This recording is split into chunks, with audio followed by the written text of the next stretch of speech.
Miles de manifestantes que protestan desde hace unos días contra una ley de impuestos invadieron el Parlamento de Kenia en Nairobi, dejando parte del edificio en llamas. Los legisladores en fuga y varios manifestantes con disparos de la policía. Julian Assange ya está en Bangkok, donde hará una escala de camino a un tribunal estadounidense en las Islas Marianas del Norte, como parte de un acuerdo de culpabilidad con la justicia que finalmente lo dejará libre. El fundador de Wikileaks salió este lunes de la prisión de Reino Unido, donde estaba detenido hace 5 años. Y este martes inician en Luxemburgo las negociaciones formales entre la Unión Europea con Ucrania y Moldavia para discutir su ingreso al bloque como miembros de pleno derecho. La apertura de estas conversaciones es el resultado de un acuerdo entre 26 países de la Unión Europea que se vieron obligados a negociar con la Hungría de Viktor Orbán para que no bloqueara el proceso.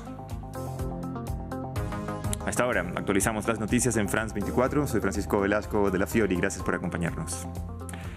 Vamos a comenzar hablando de Kenia, donde hoy las protestas escalaron con miles de personas invadiendo el recinto del Parlamento. Los manifestantes llevaban varios días en las calles protestando contra una ley que incluye nuevos impuestos que intenta aprobar el gobierno, y hoy la situación escaló.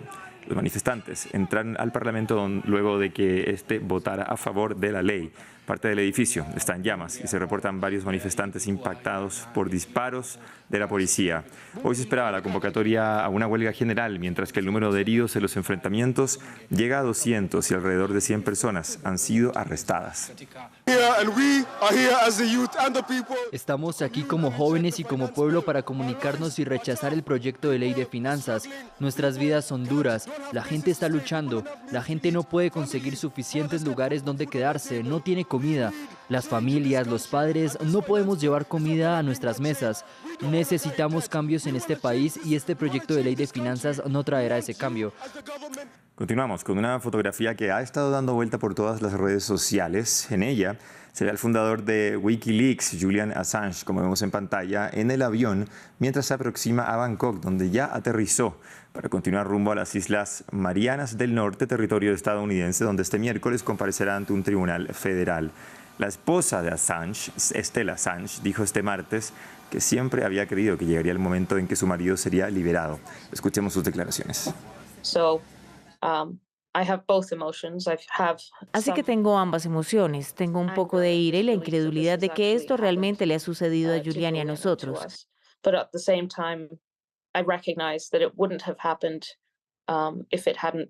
Pero al mismo tiempo reconozco que no habría sucedido si no hubiera sido por, ya sabes, ciertas cosas que se unen y las decisiones que se toman sobre que esto debe llegar a su fin.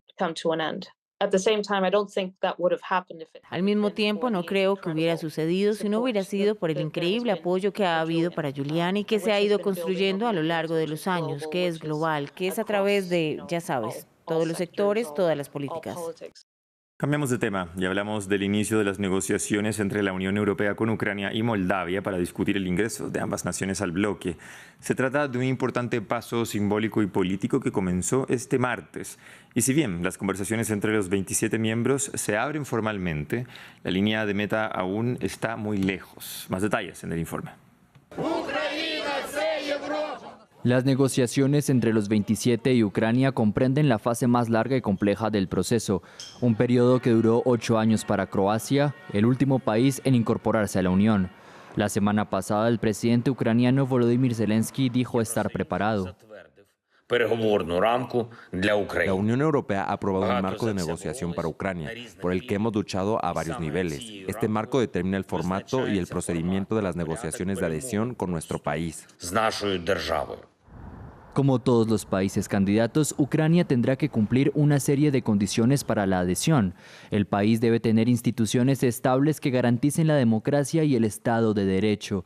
El primer obstáculo, en términos de corrupción, Ucrania fue el país peor clasificado de Europa en 2021, según Transparencia Internacional. Luego, la Comisión Europea pide a Ucrania que integre mejor a una de sus minorías, la comunidad húngara. La segunda condición para la adhesión es económica. Ucrania debe tener una economía de mercado viable y ser capaz de hacer frente a la presión competitiva dentro de la Unión. Por último, el tercer punto, Kiev debe ser capaz de incorporar a su legislación las normas políticas, económicas y monetarias de la Unión Europea. Para todas estas condiciones existe un obstáculo importante: Ucrania está en guerra. Un último criterio incumbe a la Unión Europea. ¿Será capaz de asimilar a este nuevo miembro? Por ejemplo, Ucrania es una gran potencia agrícola. Podría beneficiarse de importantes ayudas financieras que serán una carga para el presupuesto de la Unión Europea. Tras años de negociaciones, el resultado final se plasmará en un tratado de adhesión que se someterá al Consejo Europeo y al Parlamento. Los 27 Estados miembros tendrán que ratificar el tratado uno por uno, pero habrá que convencerlos. Hungría, por ejemplo, se ha mostrado hasta ahora reticente a acoger a Ucrania en la UE. Hablemos ahora de política en Francia. A solo días de la primera vuelta de las elecciones legislativas, el presidente Emmanuel Macron dijo en un podcast transmitido el lunes que una eventual victoria tanto del partido de extrema derecha, Agrupación Nacional, como de la coalición de izquierda Nuevo Frente Popular, favoritos en las elecciones parlamentarias, corría el riesgo de traer una guerra civil a Francia, mientras crece la tensión en el país. Todo esto a la espera del debate previo al domingo.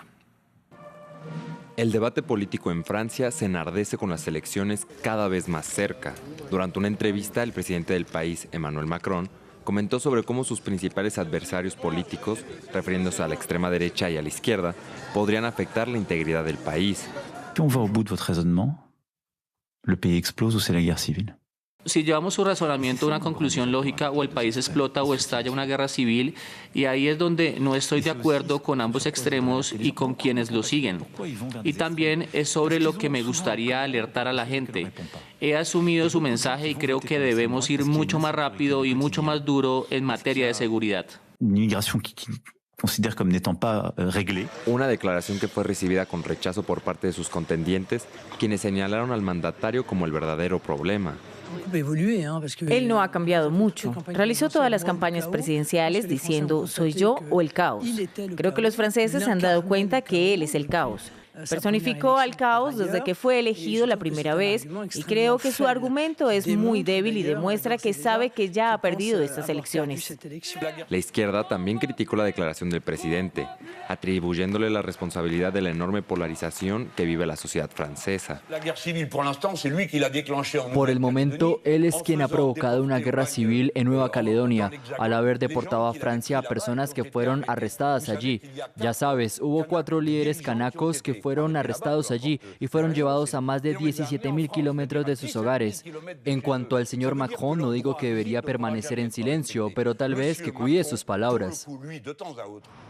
La primera fase de votación tendrá lugar este 30 de junio y el futuro político de Francia es incierto.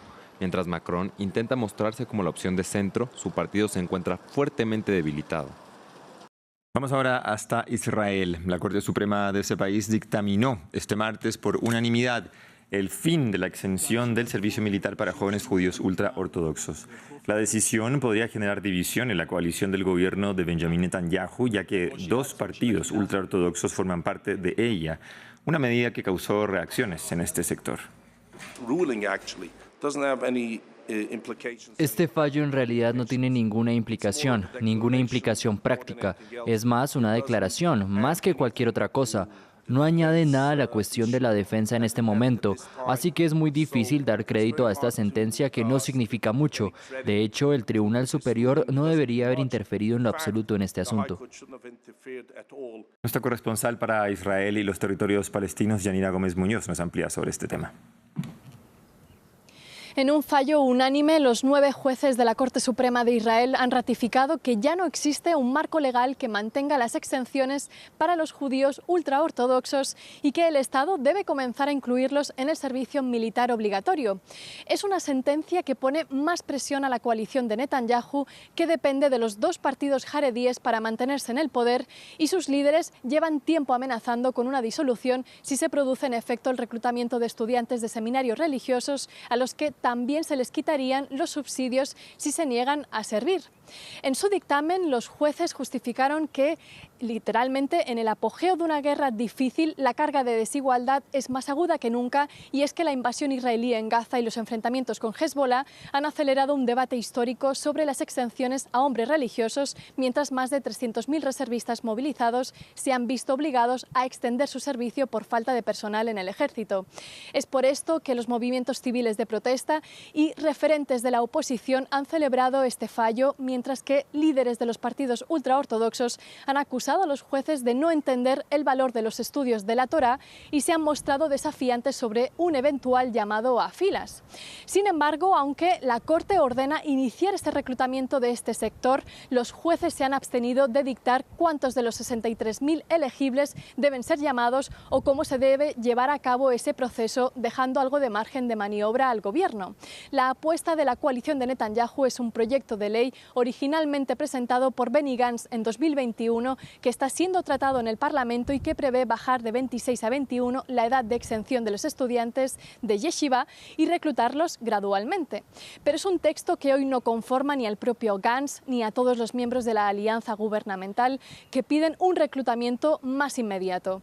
Mientras intenta zanjar estas diferencias, el primer ministro ha dicho estar sorprendido por el fallo de la Corte, alegando que llega cuando su gobierno está impulsando una ley que él considera histórica para resolver esta cuestión.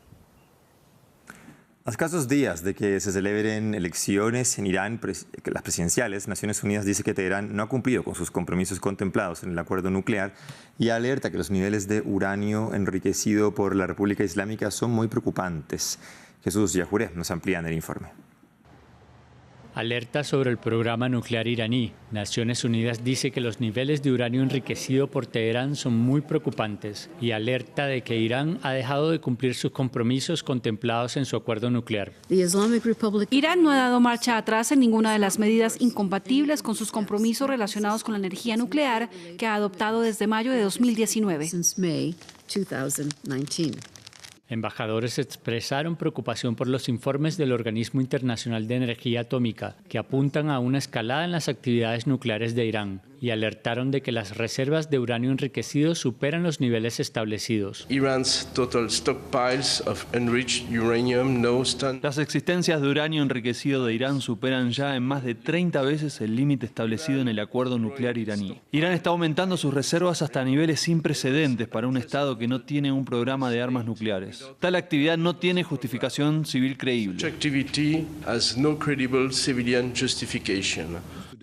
El jefe de la delegación de la Unión Europea dijo al Consejo de Seguridad que la proliferación siembra dudas sobre los planes de Teherán. Bajo el acuerdo nuclear iraní, la República Islámica acordó eliminar sus reservas de uranio de enriquecimiento medio y reducir dramáticamente sus actividades nucleares durante 13 años. Estados Unidos e Israel acusaron reiteradamente a Teherán de violar el acuerdo y de dirigir un programa nuclear encubierto. En mayo de 2018, el presidente estadounidense Donald Trump anunció la retirada de Estados Unidos del pacto, prometiendo que negociaría uno mejor. Dejó el cargo sin hacerlo.